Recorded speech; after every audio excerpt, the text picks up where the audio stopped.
God, na tayo ay napupunta sa direction na we're not meant to be there. Kumbaga, hindi yun yung best. So, as Christian and as human, let's just obey. Let's trust God that He is, His promises, that He is capable of everything beyond our comprehension na kaya niyang ibigay sa atin. And He just wants the best for us. So, that fact alone na He wants the best for us is enough na po para tayo magtiwala kahit hindi po natin naiintindihan at i-obey lang po natin si God. Ayun po, salamat Sisi Mary Grace for sharing. Napakasarap na reminder. Okay, salamat po, Sisi Jen. Sino pa po ang... Ay, bakit ngayon ka lang nagbukas ng ano? Ano ba yan? Nagano po si Sisi. Nalate ang bukas ng kanyang camera. Okay, Sisi Mai, ikaw naman ang magbigay ng ating insight. Nakamute ka po. Sisi Mai. Lagi ko nakakalimutan. But anyway, nabanggit niyo na lahat but i-add ko na lang itong sa akin. Yung pinagdaanan ni Hagar talaga, yung parang napakahirap talaga. She was mistreated and parang she was used and tapos pinalayas pa siya. Yung parang nandun ako, nare-relate ko yung story. Parang kung nandun ka, you can feel her, no? Yung mga pinagdaanan niya. So and like it says, yung justice is always kay God. Si God siya ang mag-justice. Kung ano man yung pinagdaanan mo, siya ang gagawa ng paraan para itama yan. Diba? And kahit gaano kahirap yung sitwasyon at nakikita natin na He will be there. Basta magtiwala lang tayo and He will provide. At saka kung minsan, He gives more than what we expect, di ba? Like sa story nila, gumanda yung buhay nila, Nina Hagar at saka ni Ismael. And, nagtiwala sila. The trust is there and the justice served. Di ba? So, yun ang takeaway ko. Amen. Thank you. Thank you, Sisi Mai. Meron pa po ba? Sino po? Pastora Jolie? Yan, Pastora Jolie or si kapatid pastor. Sino po ba sa kanila ang makakapagbigay ng dagdag? Sige po, mauna na. Pastora, ingat sa Opo, safety ko lang po yung sarili ko. Alis muna ako sa bubong. Praise God. Salamat po sa reminder ni Lord sa atin, sa buhay po ni Hagar. Ako naman po siguro, ito po kasi yung binigay ni Lord nung times na, di ba po, yung iba dyan na nakakaalam, yung naranasan po ng anak ko ng month of March, nung pong naglayas yung anak ko noon. Dahil sa dami ng problema niya, nakaranas siya ng depression, nag-iwalay sila na mag-asawa. Nung times na naglayas yung anak ko, ito po yung mensaheng ibinigay ni Lord sa akin. Ito yung pinareveal sa akin ni Lord na like Hagar, nang dumating siya sa sitwasyon na wala siyang magawa. Kahit gusto man niyang tulungan yung anak niya, pero nakita natin yung pangilos ng Panginoon sa kanya.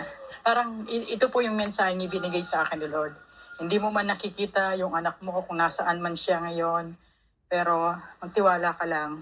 Tiwala ka lang sapagkat ang anak mo ay hindi ko siya pababayaan. Siyempre po, bilang magulang, lalo na kapag ganong sitwasyon, yung wala kang idea kung saan man siya nagpunta, di ba po ba?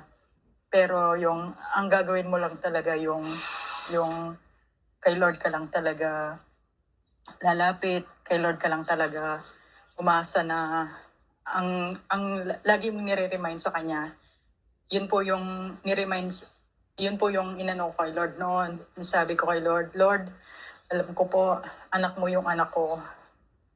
Saan man siya lugar ngayon, nakikita mo siya, alam mo kung ano yung sitwasyon niya. Bagamat kami may limitasyon, pero kayo, alam namin, Panginoon, na ikaw ang nakakakita sa Kanya. Amen. Dinala ako sa sitwasyon ng Panginoon na ganoon na wala kaming magawa. Naghanap kami. Bilang tao, siyempre, maghahanap ka. Pero, inayaan muna ni Lord nang nagantay kami ng 2 araw para makita namin yung gagawin ng Panginoon, yung pangilos ng Panginoon. Yung pag-iintay namin ng 2 araw na yon, ang salita ng Panginoon ang patuloy na inilalagay sa aming puso na magtiwala kami sa Kanya para yung pag-aalala, yung takot, mapapawi dahil alam mo ang amang nasa langit ang nakakakita Yes. sa anak mo. Ang nakakaalam kung ano yung kalalagayan ng anak mo. And then, yun nga po, after 2 days, nakita namin yung anak ko. Mayroong tumulog sa kanya. Tumawag yung anak ko kung nasaan siya at doon sinundo yung anak ko. Nung tinestify ng anak ko kung ano yung nangyari sa kanya, yung gabi na yon, nang unang naglayas siya, inold up siya ng mga 3 kalalakihan, gabi po yon, 12:00 ng gabi, inold up yung anak ko. At yun nga, binigay lahat ng meron siya. Ang nakita po namin yung protection ng Panginoon. Lahat isinyer ng anak ko. Sabi niya, namulot ako ng nangalakal ako para may pantawid ako, makabili lang ako ng tubig. Pero nakita ko po talaga ang pangilos ng Panginoon. God is in control. Ang anak niya, inadaan man kami sa ganong sitwasyon, talagang mas lalong pinatunayan ng Panginoon. Nabuhay siya, makapangyarihan sa lahat. Kaya ngayon, kada nakikita ko po yung ginagawa ni Lord, mas lalo ko po siyang lalong paglingkuran, lalong sundin, lalong pagtiwalaan. Kasi month of March po yon, month of June, inayos po ng lahat ni Lord. Yung nagbalikan na sila na mag-asawa, ngayon po nagkaroon na ng bunga, dagdagan na po yung apo ko. Pero kahit na naalala ko man yung mga ganun na nangyari sa amin, mas lalo kong inaalala kung paano kumilos ng Panginoon. Kung paano niya lalong pinatunayan na siya ang karapat-dapat na Diyos na paglingkuran, mahalin. Siya lang talaga. Kaya salamat sa Panginoon na yung buhay ni Agar kada nare-remind sa akin, nakikita ko yung pangilos ng Panginoon, talagang ang Lord ang nakakakita sa atin, na alam niya yung sitwasyon natin. Na kung saan nakita natin yung naging buhay ni Agar, naging lang po siya dito, parang naging instrumento lang. Pero nakikita natin ang Diyos, mas lalong nagpakilala ang Diyos sa kanya buhay, at sa atin din po, sa buhay po natin, mas lalong nagpapakilala ang Diyos sa mga sitwasyon na hindi natin naiintindihan, sa mga sitwasyon na hindi natin kontrolado. Pero nagpapasalamat tayo ang Panginoong Diyos. Lagi siyang nagpapaalala sa atin na hindi ka ilalagay sa ganong sitwasyon na ikapapahamak mo, kundi pa naman may layunin talaga at plano ang Diyos. Amen. Ngayong naayos na po yung family ko, nagkaroon na naman po ako ng problem sa church ko, sa ministry ko. Lord, sabi ko, yearly ganito, parang winawasak kami lagi ni Talunan. Parang yung mga Israelita talagang parang maayos, tapos yung magiging susuway na naman. Pero Lord, sabi ko, ang ministry na to hindi para sa akin. At ang bawat miyembro, hindi ko sila pag-aari. Kundi ang bawat miyembro, Lord, ay bawat kami na mga lingkod mo, ginawa mo lang nakatiwala. Amen. May mga limitasyon ako na hindi ko kayang gawin. Amen. Kaya ini-entrust ko sa iyo. Ngayon, salamat sa Panginoon. Siguro inalaw muna na alisin kami sa bahay na kung saan kami nag-church para mag-house to house na muna kami. Sa pag-house to house po namin, parang nagkaroon kami ng kalayaan. Nagkaroon kami ng freedom. At sa pag-house to house po namin, yung family, nakakasama na po namin. Yung pala yung purpose ni Lord. May times na hindi ka stay sa isang lugar. Yes. Inaalaw ni Lord na alisin ka sa lugar na yon Mhm. para mas makakilos ang Panginoon. Yeah. Kaya yon nung una parang hindi mo nauunawaan yung nangyayari. Nung una parang, syempre po, kapag gano'n na yung problema, talagang tatakbo ka na lang sa ating Ama na po, sa Panginoon. Kasi alam mo, hindi mo naman kontrolado yung kaisipan at puso ng tao. Hindi mo naman siya kayang pigilan sa kung ano man mga desisyon nila. Pero nagpapasalamat tayo, still lang, na makinig kay Lord, sumunod sa pinapagawa ni Lord. No po. Kaya yon, nagpapasalamat ako sa kabutihan ng Panginoon. No po, alam ko sa bawat mga nangyayari sa buhay natin, talagang may dakilang layunin at plano ang Diyos na tila baga kung minsan hindi mo maunawaan. Pero after that, pagkatapos nun, makikita mo yung pangilos ng Panginoon. Makikita mo si Lord, mas lalo siyang nagpapakilala sa iyo. Mas lalo niyang ipapadama yung pag-ibig niya sa iyo, yung comfort niya sa iyo, yung strength na ibibigay niya sa iyo pagkatapos ng pagsubok. Kaya tingnan naman po natin yung kay Hagar after na pinalayas na sila nila Abraham and then Sarah. Nakita naman natin yung blessing na pinagkaloob ni Lord sa kanya. Kaya salamat po sa Panginoon sa mensahe na to na laging nagre-remind sa puso natin na ang Panginoon, nakikita niya tayo.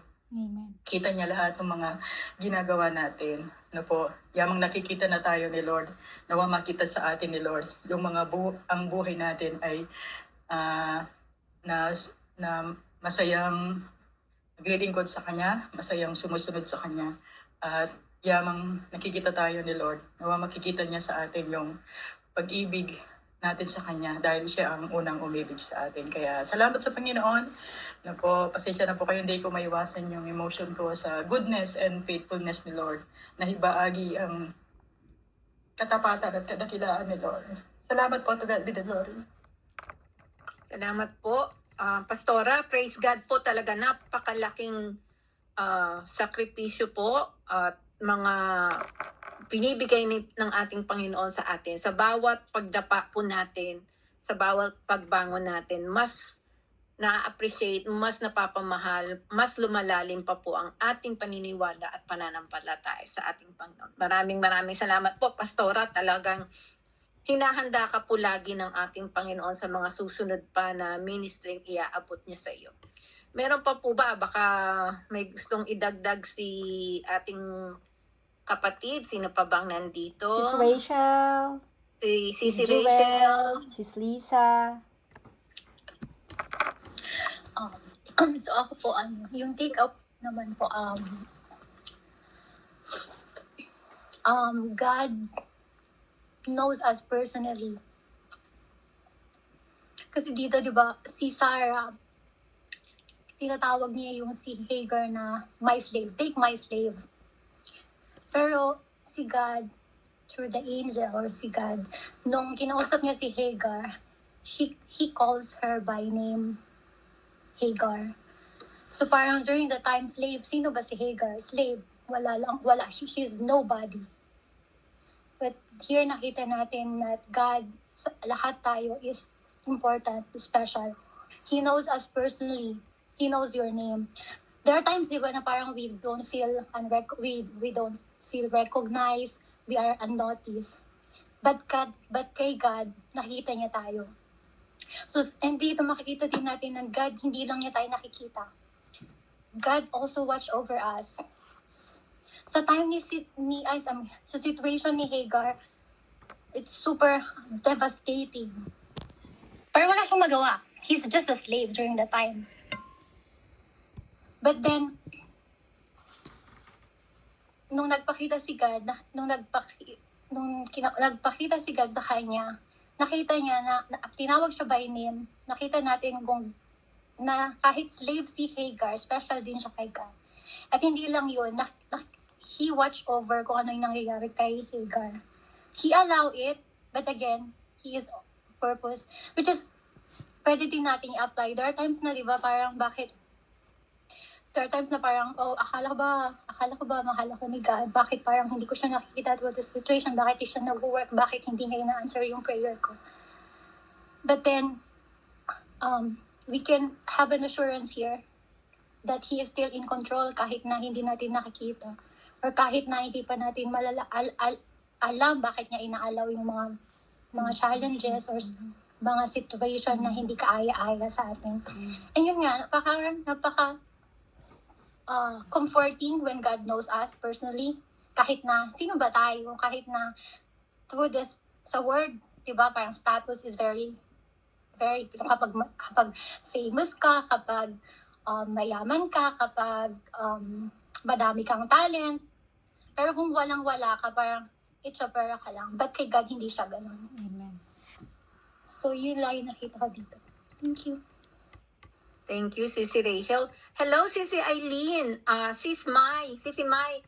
I think it's Sisi Eileen nasa Frederick County. Siya ba yun? Okay.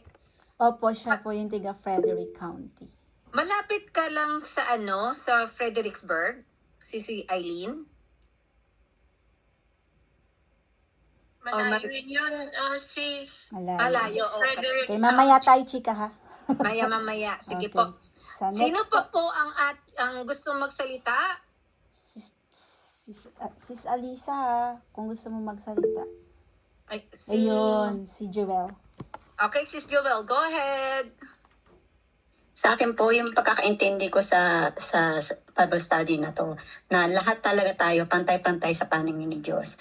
Kumbaga ako yung living proof din ako na kahit na marami akong naging pagkakamali, alam niya ni Sister Mary. Pero, lagi ko tinatanong, deserve ko ba to? Then, eventually, ma-realize mo na, kasi super blessed ako na kahit na ganito yung nangyari sa buhay ko, binigyan pa rin ako ng Diyos ng chance na ituwid yung mga pagkakamali ko. Amen. Yes. Kaya, totoo yun na mahal talaga tayo ng Diyos kahit sino ka man, kahit mahirap ka man, or mayaman ka man, malandi ka man, o hindi. Yan lang po yung masishare ko. Thank you, Sisi Eileen. Yes po, pantay-pantay po tayong lahat. Kumbaga nga, marami ang nag-aano nito na yung equal rights na tinatawag nila. Pero ang equal rights po is hindi naman masyado nilang inaano na ang tawag doon, talagang inaano nila na ang babae kapantay ng lalaki. Hindi po. Hindi po tayo ganon. Hindi po tayo ginawa ng Panginoon ng ganon na kapantay natin ng lalaki. At ang mga lalaki din po, hindi naman po sila ginawa para apak-apakan din natin. So, yung iba po kasi nililiteral nila yung equal rights na tinatawag po natin. So, sino pa po ang gustong magbigay? Baka ang Sister ating... Lisa. Sister Lisa? Pag busy ka, Sister Lisa, okay lang, ha? Okay lang. Sige lang. Yung ating bagong ayan. Si Alisa. Yeah, si Alisa. Sisi Alisa, go ahead. Sis, hindi ako makapagsalita ngayon. Okay. Oo, umiiyak next pala, time na baby. lang. Sorry. It's okay. Umiiyak si baby. Meron pa po. Si Eileen Black. Sister Eileen Black. Yeah! Oh, it's okay, Sisi. Naiyak ka? Nakamute ka, ayan. Ayan, nakamute pala ako. Ayan na po, alam ko na kung paano pindutin. Ayun. Kararating ko lang po, nag-grocery shopping po ako. Oo Kaya, nga. ayan, ngayon ko lang po na Thank buksan you, ang Sisi cellphone ko. ko. Thank you. Oo. Hi, Sis Mary. Thank you for joining, Sisi. Yun lang po, uminom ako tubig kasi una ho ako. Oo, mainit lang. I-rice ko lang yung pinamili ko. Oh, kasi Kaya to, inopen ko rin yung cellphone ko. take your time, Ayan. Sisi. Take your time. time. Marami pa naman tayong pagsasamahan para makapagbigay ka rin ng iyong insight.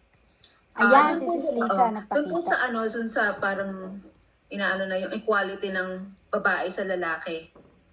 Kasi po dati, yung asawa ko nagsabi niya, teacher po siya dati sa isang school, ewan ko po, nalimutan ko. Parang nasabi niya dun sa mga estudyante niya na magkaiba ang lalaki at babae. Alam niyo ba ang ginawa ng school? Inano po siya, kinausap, tapos finard po siya. Finard po siya ng school. Kasi parang inaano niya na, totoo naman talaga magkaiba ang babae at lalaki. Ang inaano po ng school, dapat equal daw po. Ewan ko kung anong sinasabi ng school na equality ng babae at lalaki. Hindi ko alam. Basta nabanggit lang po sa akin ng asawa ko na ang sinabi niya sa school, there's different po ang babae at lalaki. Hindi po sila magkapareho. Siguro sa ano po yun, yung paano mo paano mo define kung anong klase yung sinasabi nilang pareho dapat ang babae at lalaki.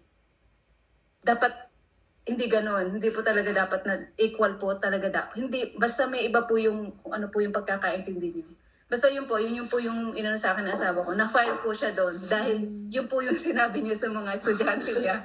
Sabi ko, talaga? Tapos yun po, hindi po dapat gano'n na talagang dapat magkapareho ang babae at lalaki. Dapat meron pong, ano po sila, parang magkaiba din po. Ganon. Yun lang po yung insight ko. Kasi ngayon ko lang narinig na gano'n, na dapat may pagkakaiba ang babae at lalaki. Yun lang po. Yun.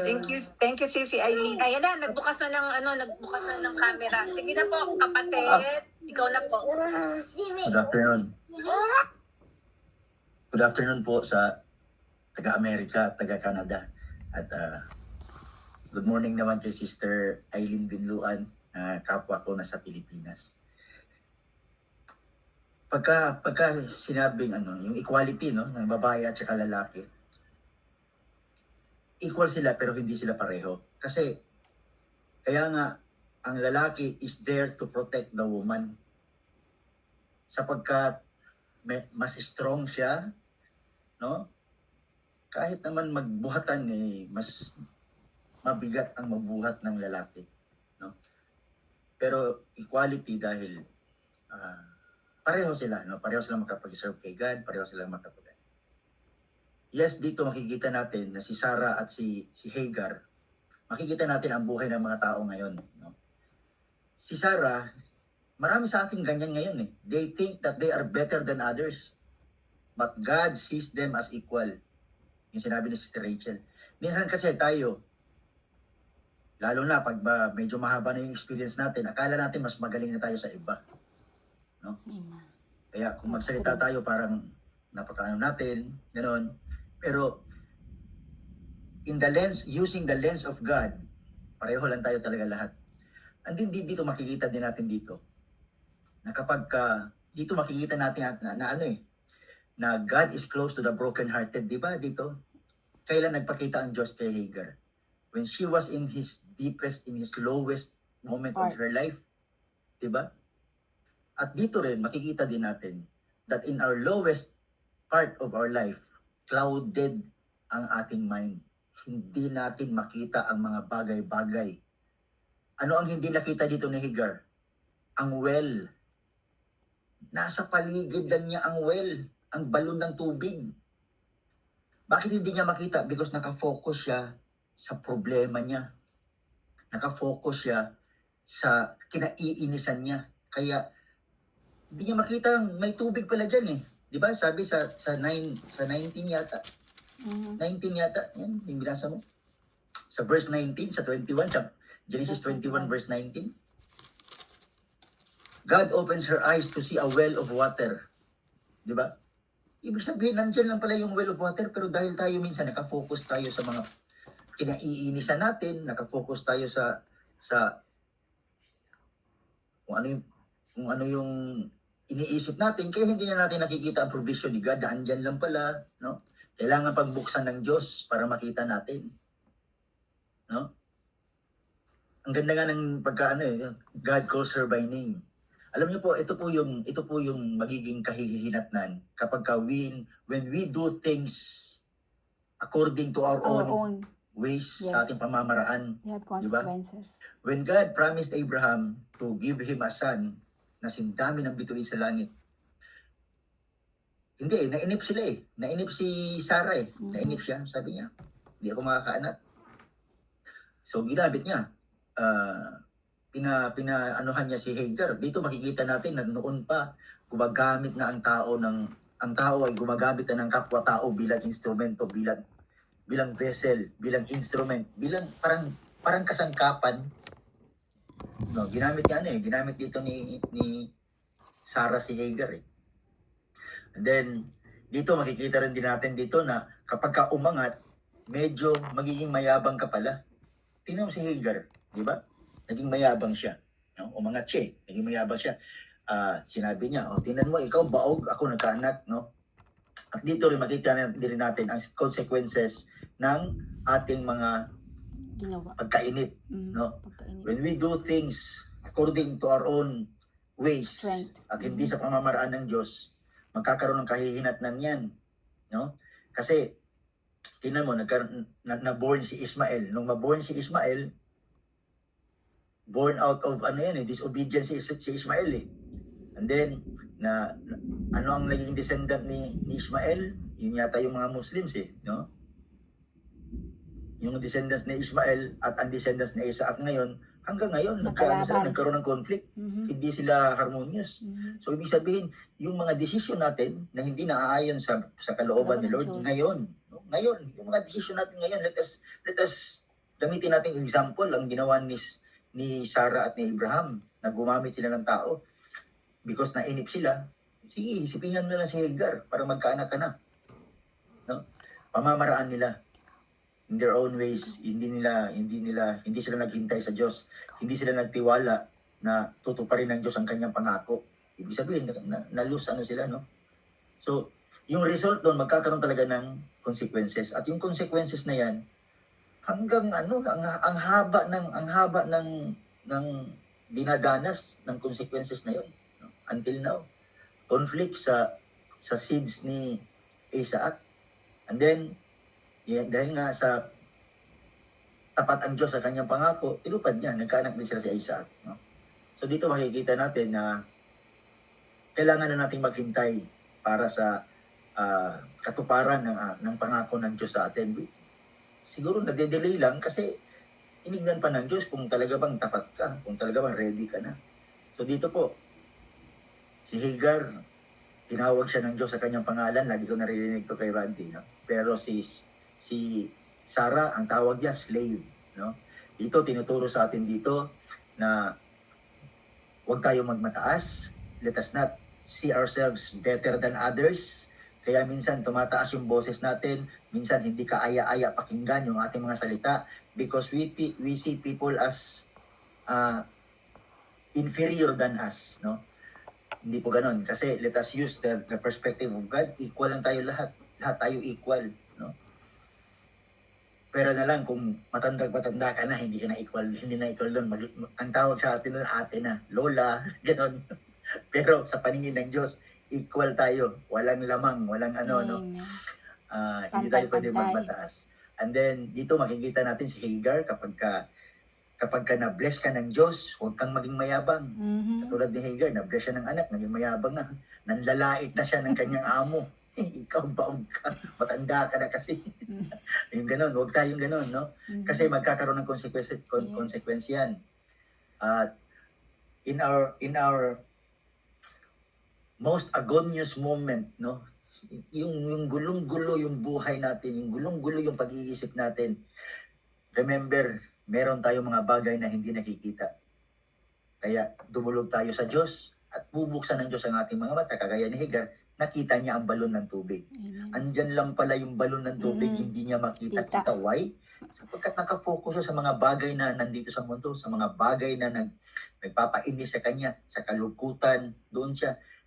Pero nung nakita ng Diyos, nag-intervene na ang Diyos, andun, nagkaroon siya, God opened her eyes, nakita niya ang well, doon, nakainom na silang tubig. Amen. Thank you po. Maraming po salamat. Amen. Amen po. Meron pa po bang gustong magsalita, magbigay po ng insight? Test? There you go. Sige po. Sister Yes. Lisa. Oh. Test? Test? Test? Test? Hello? Oh. Liz, dalawa sila. Sino ba una sa inyo? Ikaw muna, Sister Alisa, and then next is Okay, Sister okay. Lisa. Mabilis lang naman. Okay, okay. Sino ba yung nagsalita kanina? Nagsabi na, ang masasabi ko lang, yung sinabi kanina na hindi niya alam yung word. Sa tingin ko yung word na hinahanap niya yung complementary. Meaning, hindi, naniniwala rin ako na hindi tayo pare-pare o pantay-pantay. Ang lalaki at ang babae. May designated na role ka, ang mga babae, meron din yung mga lalaki. At yung may mga bagay na hindi nila kaya. Like, hindi nila kayang magkaroon ng anak. Diba? So, pero ginawa tayo para maging complementary with each other. Kaya diba yung si Eva, ginawa siya para maging kasama ni Adan. Para mag-complement sila. Yun yung word na hinahanap niya. At sa mga hindi Kristiyano gaya natin, hindi nila yan maintindihan. Kasi lalo na sa mga feminist, gusto nila na maging above sila. Which is, yung mind nila nagiging corrupt na. Yun lang po. May busy baby kasi dito. Thank you, Sisi Elisa. Yes, Sis Lisa. Go ahead. Tama yung sabi ni yung may dagdagan lang ko lang yung mga sinabi ni Pastor salita prior to ko. Ganito kasi yun. May mga bagay tayong hindi pa naiintindihan, yung mga pinagka-pray natin hindi natutupad. Tapos saglit lang kasi yung patience natin minsan. Pag hindi lang natupad mabilis tayong madismaya. Kaya nakakagawa tayo ng step na against na sa ganyan ni God. Kaya mas lalo tayong mas lalong napapatagal sana mas lalong napapatagal yung Blessings. yung biyayang dumadating sa atin kasi hindi tayo nagiging patience. Tapos nagkakasala tayo. So, nai-interrupt yun. Nagkakaroon ng mga trials bago talaga matupad yun. Pero at the end of the day, of everything, kapag iniyak mo kay God, ang anuman yung problema mo, naririnig niya God hears our cry. Yun lang yung ganyan ko. Kaya kahit gaano sana kadaming ganyan ng problema natin, manatili tayong maging faithful sa Kanya. Kasi faithful si God sa atin. Faithful siya sa pangako niya sa atin. Natutulungan tayo. We just have to wait and be patient. Kasi may timing lahat. May mga bagay na ilililiko tayo. Parang ako nun. Parang pinag-pray ko na sana matanggap ako kasi naipasa ko yung board ko. Pero binigay yung item sa iba. Ako yung on deck. Parang hindi ko naintindihan yun Pero minsan may mga bagay na hindi binibigay din sa'yo kasi merong plano si God na para sa'yo. Parang yung nangyari kay Hagar, napalayas siya kasi may isang plan din si God sa kanya na yung anak niya maggaganyan magbibuild ng sarili niyang nation. Yun po yung pagkakaintindi ko dito. Hindi ako familiar sa mga Bible verses kasi first time ko talagang makijoin sa mga Bible study, pero Pero parang naiintindihan ko lahat ng mga ine-explain nyo, yung mga binabasa Praise God. mga verses siguro sa tulong ng Holy Praise Spirit. God. Yes. Parang mas nalilinawagan yung isip ko, tapos yung reason, yung parang may kumaganyan na sariling, parang may mabubulong ba sa akin na ganito, parang nire-relate ko sa nangyari sa past, na nangyari sa buhay ko. Yun lang yung mai-share ko. Parang ang gulo ko, no? It's fine. Yun lang po, salamat. You're good. Thank you, Sisi Lisa. Wala naman, walang magulo. Talagang lahat naman tayo, meron tayong kanya-kanyang kakayahan kasi yun ang binibigay sa atin ni God. So, kaya nga siguro tayo nandito, nag-aaral para pare-pareho tayong matuto, pare-pareho tayong bawa ako, meron akong hindi naintindihan, yung isa naintindihan niya. So, kaya tayo nagkakaroon ng insight para kung ano yung pagkakaintindi mo, ganun, kung ano yung pagkakaintindi ng isa. Tapos mabubuo na yan, mas lalo tayong magkakaroon ng malalim na pagkakaintindihan sa ating Panginoon. Meron pa po bang gustong magbigay? Alam ko sa atin dito sa Amerika. Amen. TG, basahin ko lang yung comment ni Sister Eileen Bingluan natin from Philippines. Yes. Ang sabi po niya dito, amen po. Ang insight daw po niya dito kay Hagar is yung humbleness. Noong pamay, ganito na ugali na gustong gawin natin lahat ng Panginoon. Kahit ano pa man ang ating katayuan, manatili daw po tayo maging mapagkumbaba. Amen po. Thank you po, Sister Eileen. Sister Mary Amen. Rose, huwag ka maiya, sisi ko Amen po, yes po. Talagang matututo tayo sa bawat character na pinag-aaralan natin ngayon ng mga women of the Bible. Although marami pa po siya dahil medyo baka naiinip na kayo. I think we're gonna change it in September ba? Tayo magpapalit ng October. So meron pa po tayo this half month of August and then the whole month of September po. Kung gusto niyo kung sa tingin niyo po kahit na may nakalagay na pong pangalan dun sa schedule po natin, at kung gusto naman niyo pong magsalita, pwede naman po kausapin niyo lang po ako, kaya po si Sis Mary, pwede po kaming mag-back out para kayo po ang magsalita, kayo po ang maging exhorter po natin. Hindi po namin nilalagay lang po namin yung pangalan kasi para hindi siya magkaroon ng parang blanco. Kung gusto niyo pong kayo po ang magbahagi ng tungkol ng isa sa mga babae sa Biblia, sabihan niyo lang po kami. Okay lang po. Kahit hindi po kami magsalita, kayo po ang mag-exhort. Mas gusto po namin yon. So, meron pa. Announcement lang po ako, TG. Sige po. So, salamat po sa lahat ng nag-participate ngayong araw na ito. Tomorrow po is our 3rd week of Friday. Ibig sabihin, meron po tayong simbahay. Yung mga wala pa po ditong physical church, magkakaroon po kayo ng simbahay by online, no po. Ang preacher po natin ay si Pastor Allen, ano po.